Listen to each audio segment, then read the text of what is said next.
বিসমিল্লাহির রহমানির রহিম। রাজশাহী কলেজ কর্তৃক আয়োজিত অনলাইন ক্লাসের সুপ্রিয় শিক্ষার্থী সবাইকে স্বাগতম। শুভ সকাল। আশা করি তোমরা সবাই ভালো আছো, ভালো থাকো, এটাই আমাদের প্রত্যাশা। আজকে তোমাদের সাথে আছি আমি মোহাম্মদ মমতাজউদ্দিন মোল্লা, সহকারী অধ্যাপক, হিসাব বিজ্ঞান বিভাগ, রাজশাহী কলেজ, রাজশাহী। আজকে তোমাদের সাথে যে অধ্যায়টা নিয়ে আলোচনা করব, দ্বিতীয় অধ্যায়, ক্যাশবুক পোর্শন। আজকে আমাদের পঞ্চম ক্লাস। আমরা ক্লাস বিগত সময়ে জাবেদা শিখেছি, খতিয়ান শিখেছি। খতিয়ানের দুটি পদ্ধতি, সনাতন পদ্ধতি এবং আধুনিক পদ্ধতি, দুটি আমরা শিখেছি। আজকের আলোচনায় আমরা শিখব ক্যাশবুক সংক্রান্ত বিষয়। ক্যাশবুকের কি কি আমরা শিখব একটু দেখে নিই। নগদান বহির বৈশিষ্ট্য, নগদান বহির সংজ্ঞা, নগদান বহির বৈশিষ্ট্য, নগদান বহির গুরুত্ব ও প্রয়োজনীয়তা, নগদান বই ও নগদান হিসাবের মধ্যে পার্থক্য, নগদান বহির শ্রেণীবিভাগ এবং ব্যবহারিক সমস্যা নিয়ে আলোচনা করব। তো সুপ্রিয় শিক্ষার্থী, এবার দেখি নগদান বই কাকে বলে। যে বইতে একটি ব্যবসা প্রতিষ্ঠানের দৈনন্দিন নগদ অর্থ প্রাপ্তি ও নগদ প্রদান সম্পর্কিত লেনদেন লিপিবদ্ধ করা হয় তাকে নগদান বই বলে। অর্থাৎ একটি কারবার প্রতিষ্ঠানের প্রত্যেক দিন যত টাকা নগদ পাওয়া যায় এবং যত টাকা নগদ প্রদান করা হয় সেই সংক্রান্ত তালিকা যেই বইতে লিপিবদ্ধ করা হয় তাকে আমরা বলি নগদান বই। নগদান বইতে নগদ টাকায় শুধুমাত্র লেনদেন হবে, কোনো ধারে ক্রয় বিক্রয় এখানে লিপিবদ্ধ হবে না। নগদান বইয়ের বাম দিককে আমরা বলি ডেবিট দিক এবং ডান দিককে বলি ক্রেডিট দিক। অথবা অন্যভাবেও যদি বলা যায়, নগদান বইয়ের ডেবিট দিককে আমরা বলি নগদ প্রাপ্তির ঘর এবং ক্রেডিট দিককে বলি নগদ প্রদান। অর্থাৎ ক্রেডিট দিকে সকল প্রকার প্রদান লিপিবদ্ধ করা হবে এবং ডেবিট দিকে সকল প্রকার প্রাপ্তি লিপিবদ্ধ করা হবে। অনেকেই নগদান বইকে জমা খরচের বই বলে অভিহিত করে থাকেন। নগদান বই সাধারণত ডেবিট উদ্বৃত্ত প্রকাশ করে থাকে, কেননা নগদ প্রাপ্তি অপেক্ষা নগদ প্রদান কখনোই বেশি হতে পারে না। আমরা যে টাকা পাবো, আমাদের হাতে যে জমা থাকবে সেই জমা টাকা থেকে আমরা খরচ করতে পারি, জমার অতিরিক্ত খরচ করা সম্ভব হয় না। এই জন্য নগদান বই সবসময় ডেবিট উদ্বৃত্ত প্রকাশ করে থাকে। তাহলে সুপ্রিয় শিক্ষার্থী, আমরা জেনে নিলাম যে নগদান বই কাকে বলে। যে বইতে দৈনন্দিন নগদ প্রাপ্তি এবং প্রদান সংক্রান্ত লেনদেন লিপিবদ্ধ করা হয় সেটাকে আমরা বলবো নগদান বই। যে নগদান বইয়ের বৈশিষ্ট্য কি কি আছে একটু দেখে নিই আমরা। 1 নম্বর, নগদান বইয়ের সংজ্ঞা থেকে আমরা জানলাম প্রথম যে নগদ প্রাপ্তি এবং নগদ প্রদান সংরক্ষণ করা। অর্থাৎ নগদান বইতে ডেবিট দিকে নগদ প্রাপ্তি লিপিবদ্ধ করা থাকবে এবং ক্রেডিট দিকে নগদ প্রদান লিপিবদ্ধ থাকবে। এই প্রাপ্তি এবং প্রদান একটি নির্দিষ্ট সময় শেষে প্রতি মাসে এর উদ্বৃত্ত বের করা হয়ে থাকে। অর্থাৎ কত টাকা পাওয়া গেল এবং কত টাকা প্রদান করা হলো, এরপরে কত টাকা হাতে রইল, এই হাতে অবশিষ্ট যে টাকা থাকলো সে টাকাকে আমরা বলবো উদ্বৃত্ত, অর্থাৎ নগদ উদ্বৃত্ত বা cash balance, ending cash balance. তো নগদান বইয়ের তৃতীয় বৈশিষ্ট্য হলো জাবেদা ও খতিয়ান। নগদান বইকে একাধারে জাবেদা এবং খতিয়ান উভয় বলা হয়ে থাকে। নগদান বইতে জাবেদার হিসাবেও লিপিবদ্ধ করা যায়, ডেবিট ক্রেডিট দুইটাই লেখা থাকে, যেমন ডেবিট দিকে নগদ প্রাপ্তি এবং ক্রেডিট দিকে প্রদান। অনুরূপভাবে নগদান বইকে একটি খতিয়ান বই হিসাবেও বিবেচিত করা হয়। এই জন্য নগদান বইকে জাবেদা এবং খতিয়ান উভয়ই বলা হয়ে থাকে। চতুর্থ বৈশিষ্ট্য, রেওয়ামিল এ স্থানান্তর। সুপ্রিয় শিক্ষার্থী, নগদান বইতে যে ব্যালেন্স আমরা করে থাকি ডেবিট ব্যালেন্স, এই ডেবিট ব্যালেন্সটা রেওয়ামিলে আমরা স্থানান্তর করি। রেওয়ামিলের ডেবিট পাশে নগদান বইয়ের ডেবিট ব্যালেন্সটা স্থানান্তরিত হয়ে থাকে। নগদান বইয়ের ব্যালেন্স ছাড়া রেওয়ামিলে অসম্পূর্ণ রয়ে যাবে এবং রেওয়ামিল মিলবে না। এরপরে হচ্ছে দ্বৈত সত্তা। দ্বৈত সত্তা বা ডবল এন্ট্রি। নগদান বইতে দুইটি দিক থাকে, একটি ডেবিট দিক এবং আরেকটি ক্রেডিট দিক। লেনদেনের যখনই দুইটি পক্ষ থাকবে তখন সেটাকে আমরা বলি ডাবল এন্ট্রি সিস্টেম বা দ্বৈত সত্তা পদ্ধতি। আর নগদান বইতে দুইটি পক্ষ থাকে, ডেবিট পক্ষ এবং ক্রেডিট পক্ষ, কাজে নগদান বইকে দ্বৈত সত্তা বলা হয়ে থাকে বা দুইটি সত্তা থাকবে। নগদান বইয়ের আরেকটি বৈশিষ্ট্য হলো দুইটি দিক থাকবে, একটি ডেবিট দিক আর একটি হচ্ছে ক্রেডিট দিক। ডেবিট দিকে সকল প্রাপ্তি লিপিবদ্ধ থাকবে এবং ক্রেডিট দিকে সকল প্রদান লিপিবদ্ধ থাকবে। আরেকটি বৈশিষ্ট্য হলো জের টানা। জের টানা বলতে হচ্ছে নগদান বইতে কত টাকা পাওয়া গেল এবং কত টাকা প্রদান করা হলো, মাস শেষে এই প্রাপ্তি এবং প্রদানের মধ্যে একটি ব্যালেন্স টানতে হবে, কত টাকা হাতে থাকলো। এইটা নগদান বইয়ের মাধ্যমে আমরা সমাপনী ব্যালেন্স নির্ণয় করে থাকি। এই সমাপনী ব্যালেন্স নির্ণয় করাকে আমরা জের টানা হিসাবে অভিহিত করে থাকি। তো সুপ্রিয় শিক্ষার্থী, নগদান বইয়ের এই কয়টি বৈশিষ্ট্য আমরা লক্ষ্য করলাম। এরপরে আমরা জানবো নগদান বইয়ের গুরুত্ব ও প্রয়োজনতা, কেন আমরা নগদান বই করে থাকি, নগদান বইয়ের ব্যবসা ক্ষেত্রে নগদান বইয়ের কি গুরুত্ব রয়েছে বা কি প্রয়োজন রয়েছে। একটি নির্দিষ্ট সময় ব্যবসা প্রতিষ্ঠানের নগদ প্রাপ্তি ও পরিশোধ সম্পর্কে অবহিত হওয়া, কত টাকা নগদ পাওয়া গেল এবং কত টাকা পরিশোধ করা হলো, এটা আমরা নগদান বই থেকেই জানতে পারি, অন্য কোনো বই থেকে জাবেদা বা খতিয়ান থেকে এটা পাওয়া যাবে না। তথ্য সম্পর্কে অবহিত করা, যে কোনো তথ্য, নগদ সংক্রান্ত যে কোনো তথ্য আমরা নগদান বই থেকে পেতে পারি। ব্যবসা পরিচালনার জন্য ইনফরমেশন একটি গুরুত্বপূর্ণ বিষয়। যদি ইনফরমেশনের ঘাটতি থাকে তাহলে আমরা সঠিক বা সুন্দরভাবে ব্যবসা পরিচালনা করতে পারবো না। তাই নগদান বইয়ের মাধ্যমে আমরা বিভিন্ন তথ্য অবগত হতে পারি। তহবিল তসরুপ। তহবিল তসরুপ বলতে আমাদের নগদ টাকা যদি আমরা সঠিকভাবে হিসাব সংরক্ষণ না করি তাহলে কারবারের কর্মচারী বা হিসাব রক্ষক যে কোনো সময় নগদ টাকা তসরুপ বা জালিয়াতি করতে পারে। এই তহবিল জালিয়াতি বা তসরুপ থেকে রক্ষা করার জন্য আমরা নগদান বইয়ের সাহায্য নিতে পারি। নগদান বইতে সুষ্ঠু এবং সুন্দরভাবে যদি আমরা নগদ লেনদেনগুলি লিপিবদ্ধ করি তাহলে সহজেই এই তহবিল তসরুপ করা সম্ভব হবে না। আরেকটি বৈশিষ্ট্য হলো নগদ ব্যবস্থাপনা, ক্যাশ ম্যানেজমেন্ট। একটি প্রতিষ্ঠানের ক্যাশ ম্যানেজমেন্টের উপর একটি প্রতিষ্ঠানের উন্নতি বা অবনতি নির্ভর করে। আমরা আমাদের হাতে কত টাকা রয়েছে সেই হাতে টাকার উপর ভিত্তি করে আমরা ভবিষ্যৎ পরিকল্পনা প্রণয়ন করব এবং ভবিষ্যৎ ক্যাশ বাজেট আমরা করতে পারবো বা ভবিষ্যৎ কিভাবে কারবার পরিচালিত হবে সেই সংক্রান্ত সিদ্ধান্ত গ্রহণ করতে পারি। যদি আমাদের হাতে পর্যাপ্ত নগদ টাকা না থাকে তাহলে কিন্তু আমরা কোনো সিদ্ধান্তই সঠিক বা সুচারুরূপে নিতে পারবো না। কাজেই নগদ ব্যবস্থাপনা হচ্ছে ক্যাশ বা নগদান বইয়ের আরেকটি গুরুত্বপূর্ণ বৈশিষ্ট্য বা প্রয়োজনীয়তা রয়েছে।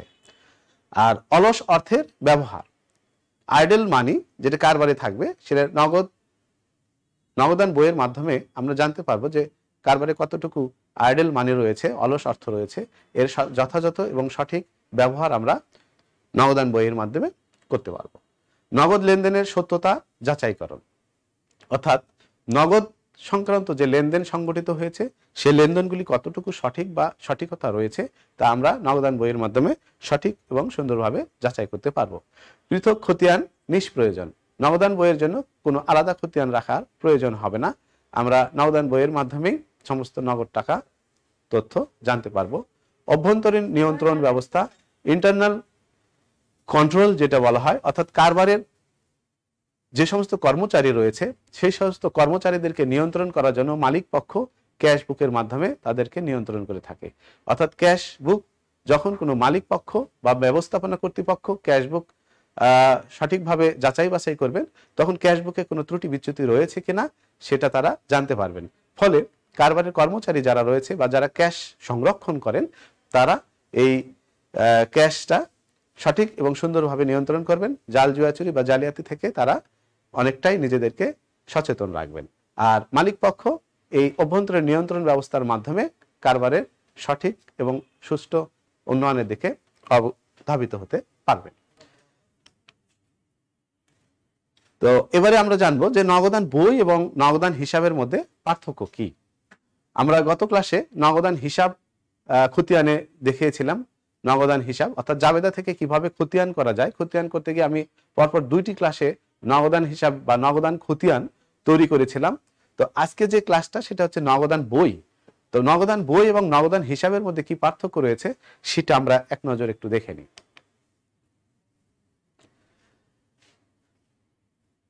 হিসাবের বইয়ের প্রকৃতি। নগদান বই একটি পূর্ণাঙ্গ ও পৃথক হিসাবের বই, এটা একটি আলাদা বই। আর নগদান হিসাব একটি খতিয়ানের অন্তর্ভুক্ত একটি হিসাব মাত্র। অনেকগুলি খতিয়ানের মধ্যে নগদানও একটি খতিয়ান, যেমন আসবাবপত্র, নগদান হিসাব, যন্ত্রপাতি হিসাব, বেতন হিসাব, মজুরি হিসাব ইত্যাদি হিসাব। এই হিসাবের মধ্যেই খতিয়ানও একটি হিসাব বই, তো অন্য কিছু নয়। আর নগদান বই হচ্ছে পৃথক একটি হিসাবের বই, এর মধ্যে শুধুমাত্রই নগদ সংক্রান্ত লেনদেন লিপিবদ্ধ করা থাকবে, এখানে অন্য কোনো হিসাব অন্তর্ভুক্ত হবে না। পৃষ্ঠাঙ্কন, এতে খতিয়ান পৃষ্ঠা লিখতে হয়, অর্থাৎ নগদান বইতে ছোট্ট একটি কলামে খতিয়ান পৃষ্ঠা নামে একটি কলাম লিপিবদ্ধ করতে হবে। আর নগদান হিসাবে জাবেদা পৃষ্ঠা লিখতে হবে, অর্থাৎ নগদান বইটি জাবেদার কত নম্বর জাবেদা থেকে আনিত হয়েছে সেই কথা লেখা থাকবে, এখানে জাবেদা পৃষ্ঠার কলাম লিপিবদ্ধ থাকবে। তাহলে আমরা দেখছি যে নগদান বইতে লেখা থাকবে খতিয়ান পৃষ্ঠা, আর নগদান হিসাবে লেখা থাকবে হচ্ছে জাবেদা পৃষ্ঠা। জাবেদা এবং খতিয়ান উভয়ই, অর্থাৎ নগদান বইকে আমরা বলি জাবেদা এবং খতিয়ান উভয়। নগদান বই একে জাবেদাও বলা হয়, আবার খতিয়ানও বলা হয়। এর অনেক কিছু কারণ রয়েছে যা সংক্ষিপ্ত সময়ে আলোচনা করা দুষ্কর। আর খতিয়ান শুধুমাত্রই খতিয়ান, খতিয়ান নগদান হিসাব শুধুমাত্র একটি খতিয়ান, এটা জাবেদা নয়। আর নগদান বই জাবেদা এবং খতিয়ান উভয়। হিসাব খাত, নগদান বইতে এতে তিনটি হিসাব খাত থাকতে পারে, যেমন নগদ, ব্যাংক এবং বাট্টার তিনটি কলাম। আমরা যখন অঙ্ক করব তখন দেখব এক ঘরা নগদান বইতে শুধু নগদ টাকার কলাম থাকবে, দুই ঘরা নগদান বইতে নগদ টাকা এবং ব্যাংকের টাকা থাকবে, এবং তিন ঘরা নগদান বইতে নগদ, ব্যাংক এবং বাট্টার কলাম থাকবে। এই তিনটি কলামের বেশি নগদান বইতে থাকে না। আর নগদ হিসাবে এতে একটি হিসাব খাত থাকে, তাই অতিরিক্ত কোনো হিসাব খাত এতে সংযুক্ত করার কোনো সুযোগ নাই। তাহলে এখানে পার্থক্য জানলাম যে নগদান বইতে টাকার কলামে তিনটি হিসাব থাকবে, একটি নগদ, ব্যাংক এবং আরেকটি বাট্টা। আর নগদান হিসাবে থাকবে একটি, শুধু নগদ টাকার পরিমাণ। আর এটির আওতা ব্যাপক, অর্থাৎ নগদান বইয়ের কলেবরটা অনেক বড়, বিশাল আকারের হবে, পরিধিটা বড় হবে। আর নগদান হিসাব এটির আওতা হবে সীমিত। এরপরে লেনদেনের প্রকৃতি, এর মাধ্যমে লেনদেনের প্রকৃতি জানা যাবে। আর নগদান হিসাবের মাধ্যমে আমরা লেনদেনের প্রকৃতি সম্পর্কে বিস্তারিত জানতে পারবো না। তো এই হলো নগদান বই এবং নগদান হিসাবের মধ্যে বেসিক পার্থক্য। আমরা আরো ভালো করে জানবো, বই পড়লে আরো জানতে পারবো। এরপরে আমরা দেখব যে নগদান বইয়ের শ্রেণী বিভাগ, নগদান বই কত রকমের রয়েছে। এক নম্বর, নগদান বইকে আমরা প্রথমত তিনটি ভাগে ভাগ করেছি: সাধারণ নগদান বই, খুচরা নগদান বই, বহুঘরা নগদান বই। সাধারণ নগদান বইকে তিন ভাগে ভাগ করা হয়েছে: এক ঘরা নগদান বই, দুই ঘরা নগদান বই এবং তিন ঘরা নগদান বই। প্রথমত নগদান বইকে আমরা ভাগ করলাম কত প্রকারে? তিনটি: সাধারণ নগদান বই, খুচরা নগদান বই এবং বহুঘরা নগদান বই। সাধারণ নগদান বইকে তিনটি ভাগে ভাগ করা হয়েছে: এক ঘরা নগদান বই, এক ঘরা নগদান বইতে শুধুমাত্র নগদ টাকার কলাম থাকবে, দুই ঘরা নগদান বইতে নগদ টাকা এবং ব্যাংকের টাকার কলাম থাকবে, তিন ঘরা নগদান বইতে নগদ টাকা, ব্যাংকের টাকা এবং বাটার কলাম থাকবে। এই তিনটি টাকার ঘর থাকবে তিন ঘরা নগদান বইতে। এই এক ঘরা, দুই ঘরা এবং তিন ঘরা নগদান বই সম্পর্কে আমাদের অঙ্ক রয়েছে, এগুলো আমরা করব, আস্তে আস্তে জানবো। তাহলে আমরা জানলাম যে এক ঘরা নগদান বইতে টাকার কলাম থাকবে কয়টি? একটি। আর দুই ঘরা নগদান বইতে টাকার কলাম থাকবে কয়টি? দুইটি। এক নগদ টাকার কলাম এবং ব্যাংকের টাকার কলাম। আর তিন ঘরা নগদান বইতে সাথে আরেকটি কলাম যুক্ত হবে, সেটা নগদ টাকা, ব্যাংকের টাকা এবং বাট্টা। তো সুপ্রিয় শিক্ষার্থী, আমরা সাধারণ নগদান বইকে তিনটি শ্রেণীতে ভাগ করেছি এবং কোনটিতে কতটি টাকার কলাম থাকবে এবং কি কি থাকবে সেটা আমরা জেনে নিলাম। এরপরে খুচরা নগদান বইকে ভাগ করা হয়েছে। খুচরা নগদান বইকে তিনটি ভাগে ভাগ করা হয়েছে: সাধারণ খুচরা নগদান বই, বিশ্লেষণাত্মক খুচরা নগদান বই এবং অগ্রতত্ত্ব পদ্ধতিতে খুচরা নগদান বই। সাধারণ খুচরা, বিশ্লেষণাত্মক খুচরা নগদান বই এবং অগ্রদত্ত পদ্ধতিতে খুচরা নগদান বই। এগুলোর প্রত্যেকটার এক একটি অঙ্ক করতে হবে আমাদের, প্রত্যেকটাতে অঙ্ক আছে, বিভিন্ন নিয়মের অঙ্ক রয়েছে। এরপর আছে বহুঘরা নগদান বই, নগদ প্রাপ্তি বই বা ক্যাশ রিসিপ্ট, আর নগদ প্রদান বই বা ক্যাশ রিসিপ্ট বুক। বহুঘরা নগদান বইকে দুইটি ভাগে ভাগ করা আছে, নগদ প্রাপ্তি বই আর নগদ প্রদান বই। নগদ প্রাপ্তি বইয়ে শুধুমাত্র নগদ প্রাপ্তি সংক্রান্ত যাবতীয় লেনদেন লিপিবদ্ধ হবে, এখানে অন্য কোনো আইটেম আসবে না। আর নগদ প্রদান বইতে নগদ প্রদান সংক্রান্ত লেনদেন লিপিবদ্ধ করতে হবে, নগদ প্রদান ব্যতীত অন্য কোনো লেনদেন এর মধ্যে অন্তর্ভুক্ত হবে না। তাহলে আমরা নগদান বই শ্রেণী বিভাগে জানলাম। নগদান বইকে প্রথমত তিনটি ভাগে ভাগ করা হয়েছে, সাধারণ নগদান বই, খুচরা নগদান বই এবং বহুঘরা নগদান বই। সাধারণ নগদান বইকে তিনটি ভাগে ভাগ করা হয়েছে, এক ঘরা নগদান বই, দুই ঘরা নগদান বই, তিন ঘরা নগদান বই। খুচরা নগদান বইকে ভাগ করা হয়েছে তিনটি ভাগে, এক সাধারণ খুচরা নগদান, বিশ্লেষণাত্মক খুচরা নগদান আর অগ্রদত্ত পদ্ধতিতে খুচরা নগদান বই। বহুঘরা নগদান বইকে ভাগ করা হয়েছে দুই ভাগে, নগদ প্রাপ্তি বই, নগদ প্রদান বই। আশা করি আমাদের মনে থাকবে, এটা প্রত্যেকটাই আমাদের অঙ্ক রয়েছে, প্রত্যেকটা নিয়মেই আমাদের অঙ্ক করতে হবে। অর্থাৎ এক ঘরা, দুই ঘরা, তিন ঘরা, খুচরা, বিশ্লেষণাত্মক, অগ্রদত্ত, নগদ প্রাপ্তি এবং নগদ প্রদান, প্রত্যেকটার আলাদা আলাদা নিয়ম রয়েছে। কাজেই নগদান বই এই চ্যাপ্টারটি বেশ বড় এবং সময় লাগবে, আমরা আস্তে আস্তে জানবো এবং এটা পরীক্ষায় অবশ্যই এই চ্যাপ্টার থেকে অঙ্ক আসবে। তো সুপ্রিয় শিক্ষার্থী, এরপরে জেনে নিই আমাদের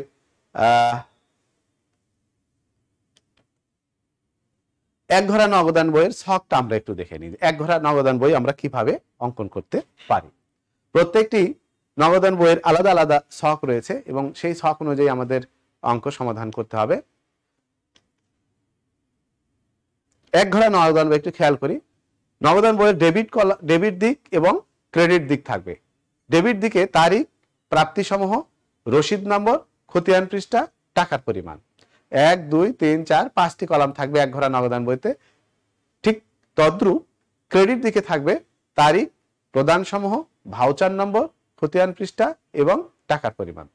তাহলে ডেবিট দিকে আমাদের থাকবে যাবতীয় প্রাপ্তি আর ক্রেডিট দিকে থাকবে যাবতীয় প্রদান।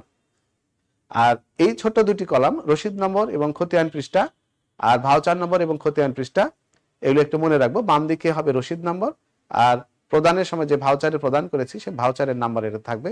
সাধারণত অঙ্কের মধ্যে রসিদ নম্বর এবং ভাউচার নম্বর থাকে না, তারপরে এগুলো আমাদের ছকের জন্য লিখতে হবে। যখন বাস্তবে আমরা অঙ্ক করব, অর্থাৎ কোনো প্রতিষ্ঠানে তোমরা জব করবে, তখন এই বিষয়গুলি করতে হবে।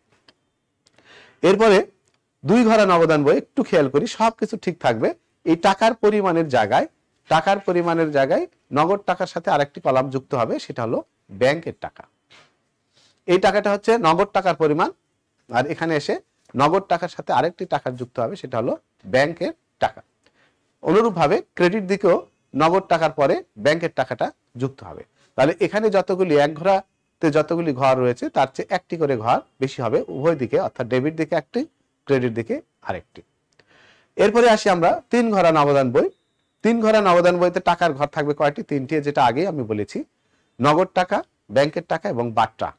তাহলে এক ঘরাতে ছিল একটি, দুই ঘরাতে ছিল দুইটি নগদ টাকা এবং ব্যাংকের টাকা, তিন ঘরায় এসে হবে নগদ টাকা, ব্যাংকের টাকা এবং বাট্টা। অনুরূপভাবে ক্রেডিট দিকে থাকবে আমাদের তিনটি টাকার কলাম, একটা নগদ টাকা, ব্যাংকের টাকা এবং বাট্টা। এই হলো আমাদের এক ঘরা, দুই ঘরা এবং তিন ঘরা নগদান বইয়ের ছক। এইভাবে আমরা ছক এঁকে অঙ্ক করব। তো সুপ্রিয় শিক্ষার্থী, নিশ্চয়ই তোমরা এক ঘরা, দুই ঘরা এবং তিন ঘরা নগদান বইয়ের ছক সম্পর্কে অবহিত হয়েছে এবং মনে রাখতে পারবে ইনশাল্লাহ।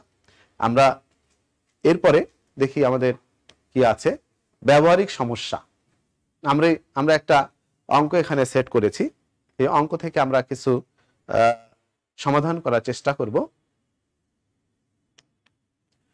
এখানে এক নম্বরের রিকোয়ারমেন্টে বলা হয়েছে ধারে ক্রয় ও ধারে বিক্রয়ের পরিমাণ নির্ণয় করো। খ নম্বরে বলা হয়েছে উপরোক্ত লেনদেন হতে 3, 17, 20 এবং 28 তারিখে লেনদেনের জাবেদা দাখিলা দেখাও। ঠিক আবারও জাবেদা কথা বলা হয়েছে। উপরোক্ত লেনদেনের ভিত্তিতে এক ঘরা নগদান বই তৈরি করো। তাহলে আমরা প্রথমেই ধারে ক্রয় ও ধারে বিক্রয়ের পরিমাণটা নির্ণয় করে নিই। এক নম্বর রিকোয়ারমেন্ট, ধারে ক্রয় ও ধারে বিক্রয়ের পরিমাণ।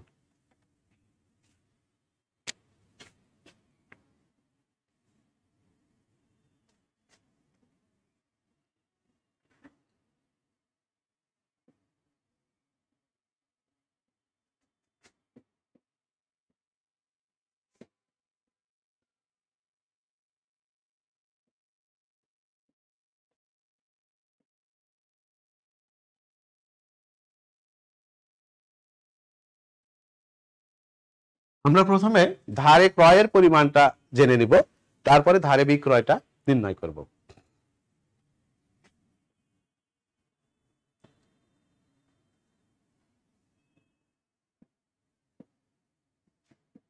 ফেব্রুয়ারি 3 তারিখ নগদ ক্রয় 15,000 টাকা ও ধারে বিক্রয় 20,000 টাকা। এরপরে ক্রয় রয়েছে জনাব সুভাষ দাসের নিকট হতে পণ্য ক্রয় 20,000 টাকা। জনাব সুভাষ দাসের নিকট হতে পণ্য ক্রয় 20,000 টাকা। তো সুপ্রিয় শিক্ষার্থী, আমরা জানি যখন কোনো ব্যক্তির নাম লেখা থাকে এবং নগদের কথা উল্লেখ না থাকে, তাহলে ধরে নিতে হবে এটা ধারে ক্রয়ের পরিমাণ। আর 3 তারিখে নগদ ক্রয়, নগদ কথাটা উল্লেখ আছে, নগদ ক্রয়ের পরিমাণ 15,000 টাকা, এটা আমাদের ধারে ক্রয়ের মধ্যে আসবে না। তাহলে 9 তারিখ ধারে ক্রয়ের পরিমাণ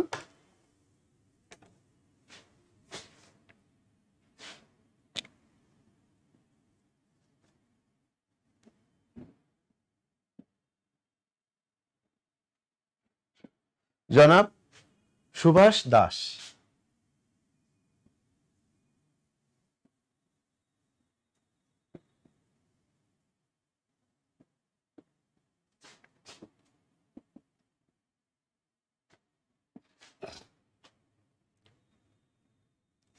$20,000 টাকা।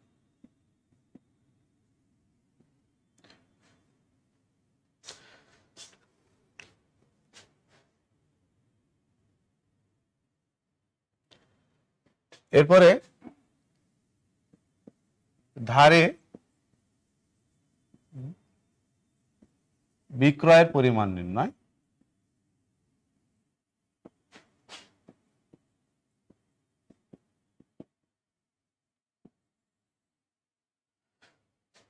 একটু খেয়াল করি অঙ্কতে। 3 তারিখে দেখো ধারে বিক্রয় 20,000 টাকা আর জনাব সুশীল চন্দ্রের নিকট 10,000 টাকার পণ্য বিক্রি করা হলো। তাহলে এই জায়গায় আছে 20,000 টাকা ধারে বিক্রয়, আর এখানে সুশীল চন্দ্র নিকট হতে ধারে বিক্রয় 10,000 টাকা। টোটাল ধারে বিক্রয়ের পরিমাণ হচ্ছে 30,000 টাকা। 3 তারিখ ফেব্রুয়ারি 3 ধারে বিক্রয় সমান 20,000 টাকা।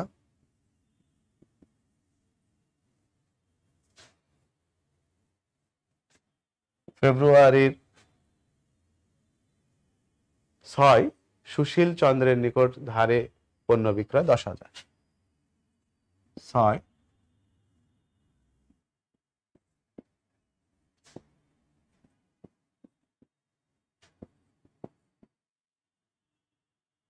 বিক্রয়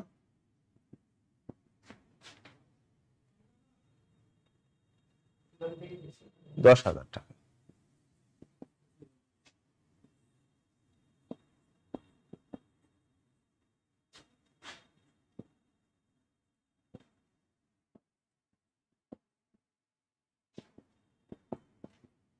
মোট ধারে বিক্রয় 30,000 টাকা। তাহলে ক নম্বরের প্রশ্নের উত্তরে আমরা জানলাম ক নম্বরে কি চাওয়া হয়েছে, ধারে ক্রয় ও ধারে বিক্রয়ের পরিমাণ নির্ণয় করো। এটা 2 নম্বরের আনসার। তাহলে ধারে ক্রয়ের পরিমাণ আমাদের 20,000 টাকা এবং ধারে বিক্রয়ের পরিমাণ 30,000 টাকা। এরপরে আমরা খ নম্বরের দেখব। খ নম্বর উপরোক্ত লেনদেন হতে 3, 17 এবং 20 এবং 28 তারিখের লেনদেন জাবেদা দাখিলা দেখো। তাহলে আমাদের জাবেদা করতে হবে।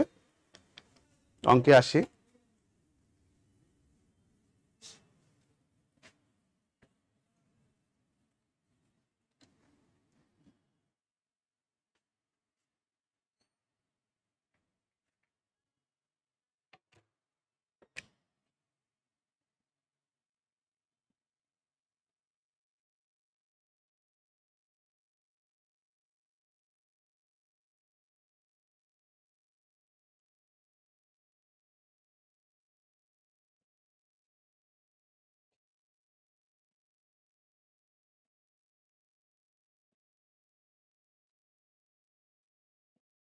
তারিখ বিবরণ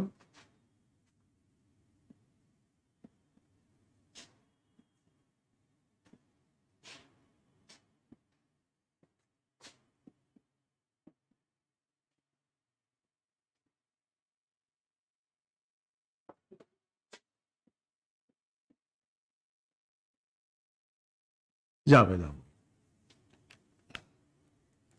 কত তারিখের জাবেদা করতে বলা হয়েছে একটু দেখে নিই আমরা। 3, 17, 20, 28। 3, 17, 20, 28 তারিখের জাবেদা করতে বলা হয়েছে। এরপরে আমরা অঙ্কে যাই।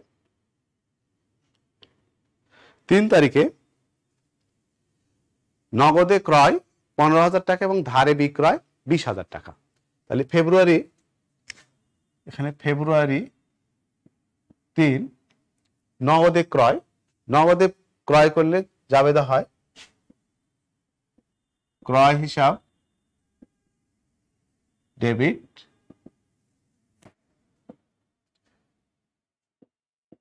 নগদান হিসাব ক্রেডিট। এখানে আমরা যথাক্রমে দুইটি আলাদা আলাদা করে করতে পারি, যেহেতু নগদে পণ্য ক্রয় করা হলো 15,000 টাকা।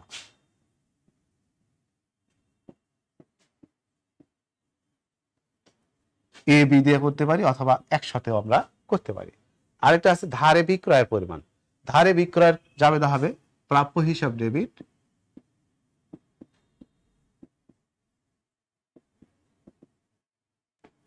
বিক্রয় হিসাব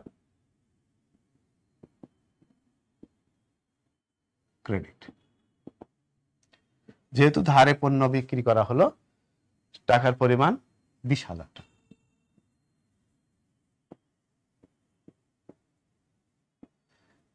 তোমাদের বোঝার সুবিধার্থে আমি 3 নম্বরের জাবেদাকে দুইটি আলাদা আলাদা করে করেছি। এটাকে একসাথে করা যেতে পারত, যেমন ক্রয় হিসাব ডেবিট 15,000, প্রাপ্য হিসাব ডেবিট 20,000, নগদান হিসাব ক্রেডিট, বিক্রয় হিসাব ক্রেডিট। এই দুইটি জাবেদাকে আমরা একত্রে করতে পারতাম। তোমাদের বোঝার সুবিধার্থে আমি দুইটাকে আলাদা আলাদা করেছি। যেহেতু একই তারিখে দুইটি জাবেদা করা হয়েছে, সেহেতু এটাকে এ এবং বি দ্বারা লিপিবদ্ধ করেছি। এরপরে আমাদের 17 তারিখের জাবেদা চাওয়া হয়েছে। 17 তারিখে কি আছে দেখি। অফিসের প্রয়োজনে ব্যাংক হতে উত্তোলন 5,000 টাকা। অফিসের প্রয়োজনে ব্যাংক হতে উত্তোলন 17 তারিখ।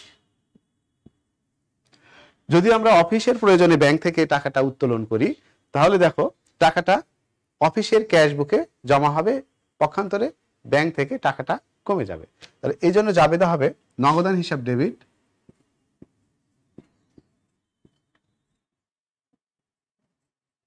ডেবিট ব্যাংক হিসাব ক্রেডিট। যেহেতু ব্যাংক হতে অফিসের প্রয়োজনে নগদ টাকা উত্তোলন করা হলো, যেহেতু ব্যাংক থেকে অফিসের প্রয়োজনে নগদ টাকা উত্তোলন করালো 17 তারিখে। দেখো অফিসের প্রয়োজনে ব্যাংক হতে উত্তোলন, এই উত্তোলন শব্দটি যখন তোমরা দেখবে তখন হঠাৎ করেই মনে হতে পারে যেটা উত্তোলন ডেবিট হয়ে যাবে আর ব্যাংক হিসাব ক্রেডিট হয়ে যাবে, কিন্তু না, এই উত্তোলনটা অফিসের প্রয়োজনে হয়েছে বিধায় এই টাকাটা সরাসরি অফিসের ক্যাশে জমা হবে, যার জন্য এটাকে আমাদের নগদান হিসাবকে ডেবিট করতে হবে, ব্যাংক হিসাব ক্রেডিট করতে হবে। যদি লেখা থাকতো ব্যক্তিগত প্রয়োজনে ব্যাংক হতে উত্তোলন, তাহলে আমরা লিখলাম উত্তোলন হিসাব ডেবিট, ব্যাংক হিসাব ক্রেডিট। একটু ভাষার চেঞ্জ হয়ে গেলে আমাদের জাবেদাটা চেঞ্জ হয়ে যাবে। অফিসের প্রয়োজনে এই জায়গায় যদি লেখা হতো ব্যক্তিগত প্রয়োজনে, তাহলে আমাদের জাবেদাটা লিখতে হতো উত্তোলন হিসাব ডেবিট, ব্যাংক হিসাব ক্রেডিট। আশা করি তোমরা বুঝতে পেরেছ। এরপরে আমাদের জাবেদা হচ্ছে 20 তারিখেরটা। 20 তারিখে দেখো কি আছে, ব্যাংক কর্তৃক প্রদেয় বিলের 5,000 টাকা পরিশোধ। ব্যাংক কর্তৃক প্রদেয় বিলের 5,000 টাকা পরিশোধ। প্রদেয় বিল এবং প্রাপ্য বিল কি? প্রাপ্য বিল যখন আমরা ধারে পণ্য বিক্রয় করি তখন প্রাপ্য বিলের সৃষ্টি হয়, আর যখন ধারে পণ্য ক্রয় করি তখন প্রদেয় বিলের সৃষ্টি হয় বিলের মাধ্যমে। অর্থাৎ প্রদেয় বিলের টাকা যদি পরিশোধ করা ব্যাংক থেকে, তাহলে এটার জন্য জাবেদা হবে 20 তারিখ প্রদেয় বিল হিসাব ডেবিট,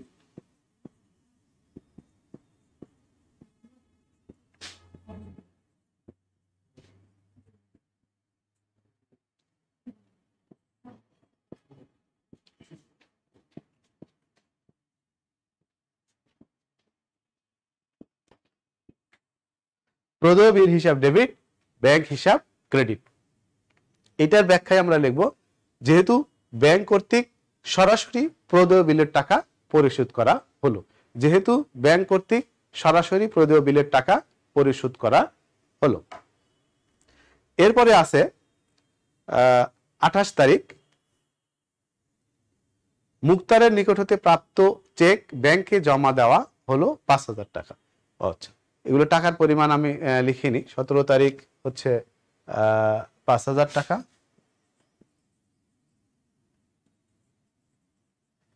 আর 20 তারিখ 5,000 টাকা,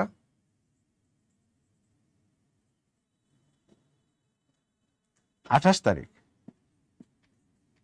28 তারিখে জাবেদাটা দিতে হবে,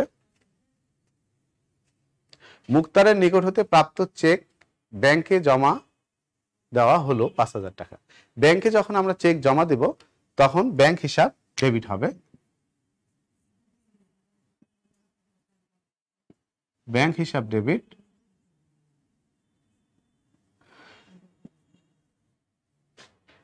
মুক্তারের নিকট হতে প্রাপ্ত চেক, মুক্তারের নিকট থেকে পাওয়া চেকটি যদি সরাসরি ব্যাংকে জমা দেওয়া হয়, এখানে একটু খেয়াল রাখতে হবে, সরাসরি ব্যাংকে জমা দেওয়া হলে অর্থাৎ ক্যাশে জমা না করে যদি ব্যাংকে সরাসরি জমা দেওয়া হয় তাহলে মুক্তার হিসাব ক্রেডিট করতে হবে। আর মুক্তারের নিকট হতে প্রাপ্ত চেক যদি নগদান বইতে জমা করার পরে সেটা ব্যাংকে জমা দেওয়া হয় তাহলে সেক্ষেত্রে নগদান হিসাব ক্রেডিট করতে হবে। তাহলে এখানে আমরা দুইটি হতে পারে, এক নগদান হিসাব,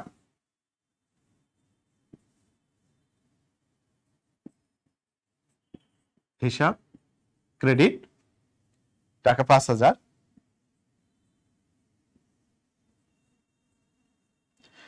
অর্থাৎ এই ক্ষেত্রে মুক্তারের নিকট থেকে যে চেকটা পাওয়া গিয়েছিল সেই চেকটি সরাসরি ব্যাংকে জমা দেওয়া হয়েছে এই কথা বলা না থাকার কারণে আমরা নগদান বইটাকে ক্রেডিট করব।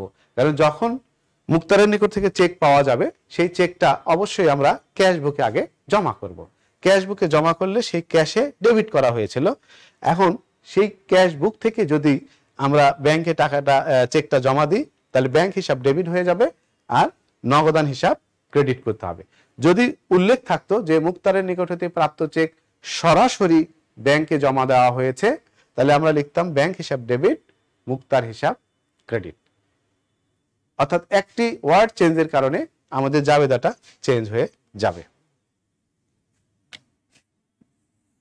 একটু মনে রাখবেন ইনশাআল্লাহ। এই হলো আমাদের এই 4টির জাবেদা। এরপরে আমাদের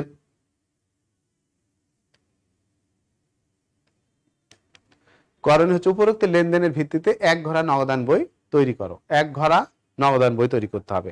তো এক ঘরা নগদান বইয়ের একটা ছক আমরা জেনে নিই।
নগদান বইয়ের ছক, এক ঘরা নগদান বইয়ের ছক আমরা একটু দেখি। এটা হচ্ছে ডেবিট কলাম, ডেবিট সাইড, এই অংশ থেকে এটা ডেবিট, এই অংশ হচ্ছে ক্রেডিট। ডেবিট দিকে থাকবে তারিখ, বিবরণ, রসিদ নম্বর, খতিয়ান পৃষ্ঠা, টাকার কলাম। এরপরে ক্রেডিট দিকে থাকবে তারিখ, বিবরণ, ভাউচার নম্বর, খতিয়ান পৃষ্ঠা এবং টাকার কলাম। এরপরে যখন 2 ঘরা হবে তখন টাকার কলামটা 2টি হবে, 3 ঘরা হলে 3টি হবে। ছক মূলত এরকমই। এখন আমরা অঙ্কটা একটু দেখি। 2019 সাল, 2019 ফেব্রুয়ারি 1, ফেব্রুয়ারি 1-এ আমাদের নগদ তহবিল ছিল 20,000 টাকা। ব্যালেন্স বিডি, ব্যালেন্স বিডি 20,000 টাকা। এটা আমার আগে থেকেই ছিল, অর্থাৎ জানুয়ারির ব্যালেন্সটা ফেব্রুয়ারিতে আনিত হয়েছে। 3 তারিখ নগদ ক্রয়, 2019 ফেব্রুয়ারি 3, নগদে ক্রয় করলে পণ্য, ক্রয় করলে টাকা চলে যায়, তাহলে ক্রয়, ক্রয় হিসাব কত টাকার ক্রয় করেছি? 15,000, 15,000 টাকা পণ্য ক্রয় করা হয়েছে। ফেব্রুয়ারি আরেকটা লেনদেন আছে, ধারে বিক্রয়। ধারে বিক্রয় নগদান বইতে অন্তর্ভুক্ত হবে না। 6 তারিখ জনাব সুশীল চন্দ্রের নিকট ধারে এত টাকার 10,000 টাকার পণ্য বিক্রি করা হয়েছে, 6 তারিখটাও আসবে না। জনাব সুভাষ দাসের নিকট হতে পণ্য ক্রয় 20,000 টাকা, এটা ধারে ক্রয় করা হয়েছে, এটা আসবে না। 12 তারিখ শামীমের নিকট হতে প্রাপ্তি 15,000 টাকা। 12 তারিখে আসে এখানে কার কাছ থেকে টাকাটা পেয়েছি? শামীমের কাছ থেকে, তাহলে শামীম হিসাব, শামীমের নিকট থেকে প্রাপ্তি 15,000 টাকা। এরপরে ব্যাংকে জমা দেওয়া হলো, ব্যাংকে জমা দেওয়া হলো 10,000 টাকা। তো দেখি ব্যাংকে জমা দিলে কি হয়। যেহেতু এটা এক ঘরা নগদান বই, ব্যাংকে টাকা জমা দিলে আমার নগদ টাকা কমে যাবে। ব্যাংকের কলাম যদি থাকতো তাহলে আমরা ডেবিট দিকে আবার ব্যাংকের ঘরেটা যোগ করতাম। যেহেতু এটা এক ঘরা নগদান বই, তো ব্যাংকে টাকা জমা দেওয়ার কারণে আমার নগদ টাকা কি হবে? কমে যাবে। ব্যাংকে জমা দেওয়া হলো 10,000 টাকা 14 তারিখ। ব্যাংক হিসাব, ব্যাংক হিসাব 10,000 টাকা ব্যাংকে জমা দেওয়া হলো। অফিসের প্রয়োজনে ব্যাংক হতে উত্তোলন করা হলো। ব্যাংক থেকে যখন আমরা টাকা উত্তোলন করব, সে টাকাটা নগদে এসে জমা হবে। এখানে 14 তারিখ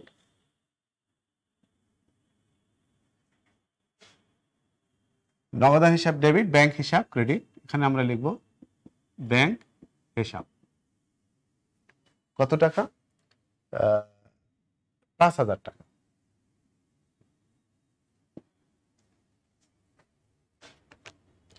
এরপরে 20 তারিখ দেখি আমরা, ব্যাংক কর্তৃক প্রদেয় বিলের 5,000 টাকা পরিশোধ করা হয়েছে। ব্যাংক কর্তৃক পরিশোধ করা হয়েছে, যেটা এক ঘরা নগদান বইতে যেহেতু ব্যাংকের কলাম নেই, ব্যাংক থেকে টাকা পরিশোধ হয়ে গেছে, নগদান বইতে এর কোনো এন্ট্রি দেওয়ার প্রয়োজন নেই। এরপর 25 তারিখ ব্যাংক চার্জ 200 টাকা এবং ব্যাংক সুদ 600 টাকা। ব্যাংক চার্জ এবং ব্যাংক সুদ এই টাকাটা সরাসরি ব্যাংকের সাথে সম্পৃক্ত।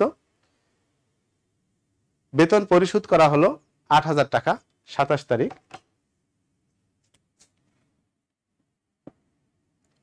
বেতন হিসাব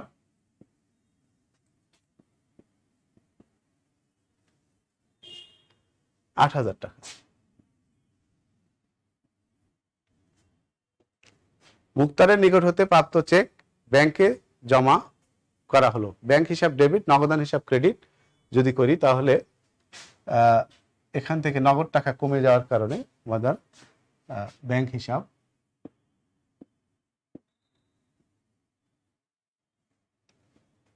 5,000 টাকা।